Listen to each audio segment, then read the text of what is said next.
do you build trust not only with employees, but also people that you work with in these business collaborations? I mean, trust comes from behavior and just repeating behavior and making a commitment and sticking to that commitment and people seeing the repetitiveness of that commitment. You have to earn trust, and earned trust comes from behavior.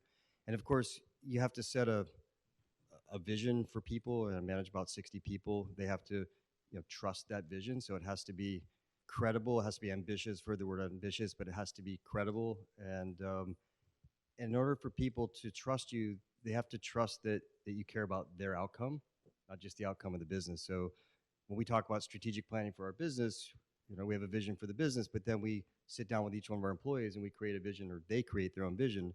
And we ask a very easy question: how can you simultaneously contribute to the vision of the business, but also to your own future? And when they believe that you believe in their future, they trust you. What are some of the questions that you ask them when they're laying out their vision? Or do you just say, hey, just lay it out and tell us about it? No, I mean, it's interesting because when you say this, well, first thing is say start with a blank piece of paper. But then you're in an organization and you can see that our castle on the hill is up there, but where's your castle? And can we find a path that goes kind of through or by both castles? Because we're in a certain business, we're in a certain industry. You can't decide to go in a completely different business and different industry, but there's a lot of different aspects to what we do, and which one of those aspects resonates with you most. So, and we can understand what it is, and we can start to invest in what they're looking to do. If someone's working inside a business, what should they look for when they're looking to get hired by someone that they can grow in that business? How do they know if it's a growing business and that there's an opportunity for them to grow if they do the right things? Because I feel like that's the number one reason why most people complain about working inside a company. Yeah, I mean, I think you've heard it from a lot of the entrepreneurs here today, which is, can they really visualize and communicate an ambitious goal, right? And so a lot of people, when they look for a job or look to join an organization, they do it because of reputation. And they trust that reputation. I know there's a great company. I heard Enterprise, great company, right? But is it really a great opportunity? Are they themselves aspirational for the company, and are they aspirational for you? You've got to look for that upward mobility. Otherwise, I've heard one of the common themes here is people felt stuck. Well, if you pick a selection where there is no vision, there is no ambition for growth, everyone's going to get stuck pretty quick. One of my favorite conversations we ever had, we were playing golf, and I was like, "Oh, how's business going?" And he's like, "Well, because of the recommendation you gave me, we put our own twist on it, but we've applied the principles in the book that you told me, and now we have a vision to triple our revenue or our net worth in 3 years, and that's going to lead to exactly where we want to go."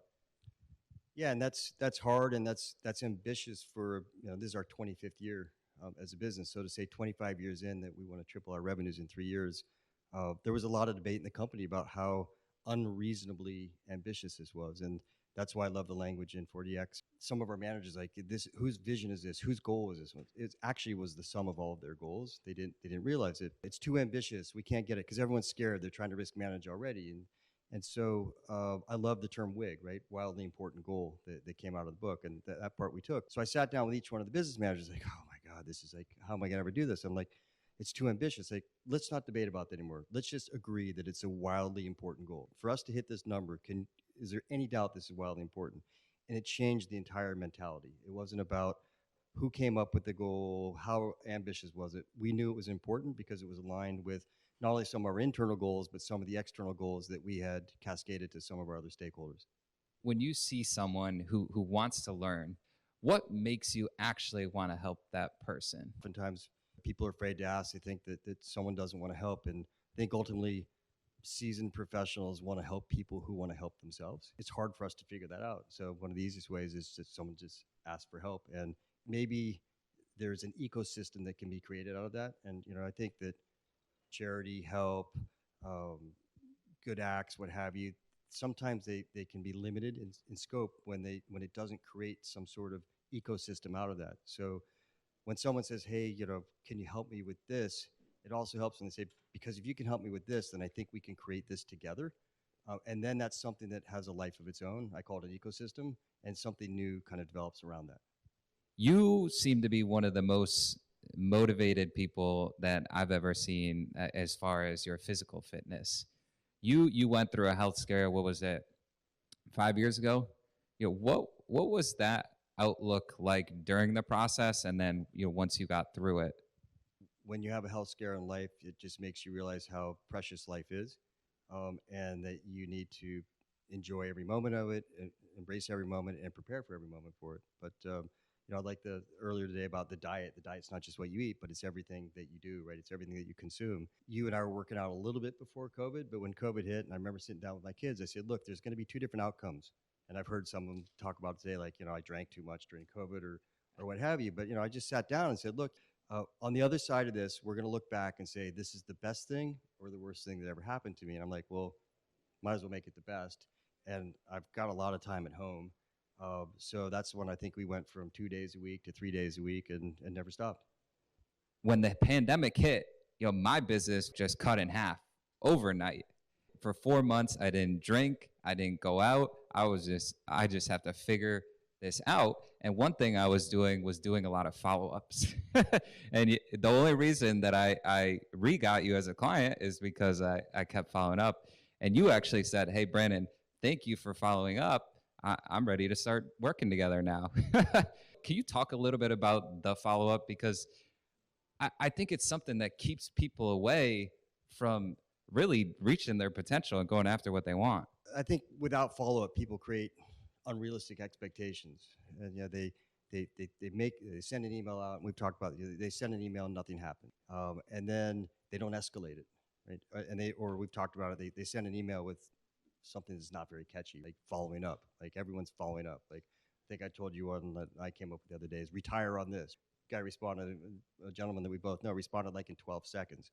But follow up it's just integral. I mean, why should you expect that anything's going to happen without the follow up? It takes 100 to go down to 50, to take to 25, to close 7. I think it was. You just need more at bats, and an at bat is just a follow up.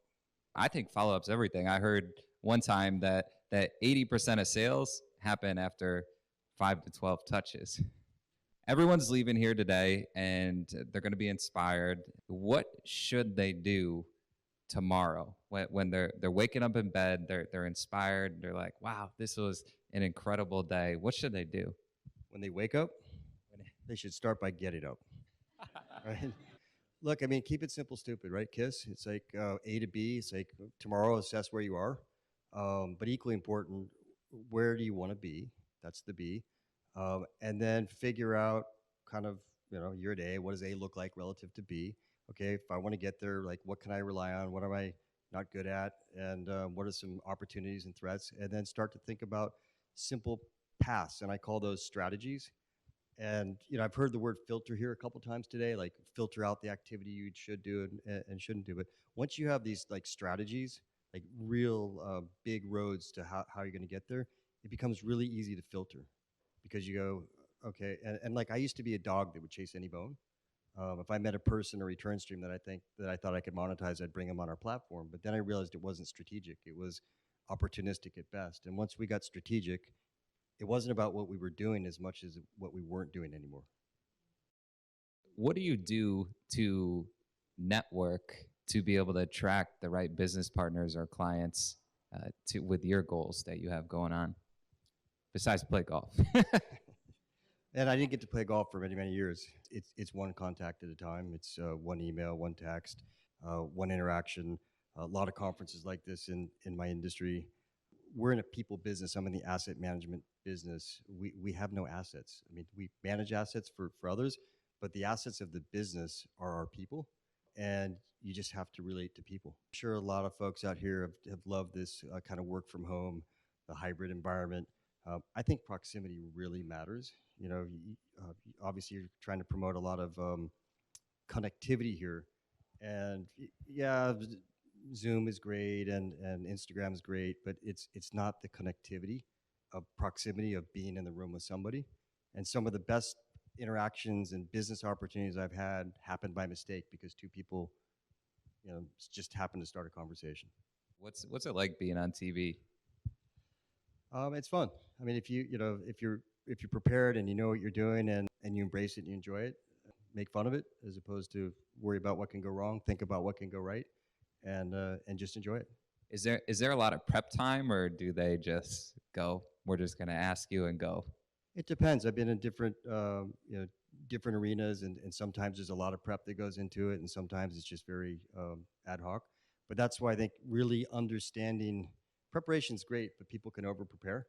And I think if you really know your stuff and you're confident, then when you go into those situations, try not to be scripted. Maybe have a few bullet points of, I call it a message box of, if there's 5 things in my message box that I can get off TV and I got 4 of them done, and they're not verbatim, but it's like, okay, I want to talk about Mexico, and I want to talk about Argentina, and I want to talk about what have you. And if I step off out of the studio and I go, I nailed 4 out of 5, that's pretty good. Man, I love this. So can we give it up for Robert? Thank you.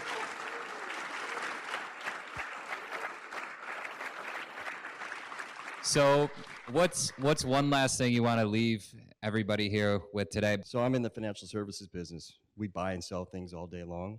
And I said this in the LinkedIn post the other day. If you were a stock, I'd be levered long. This guy's going a lot of great places. So get levered long, Brandon. Thank you so much.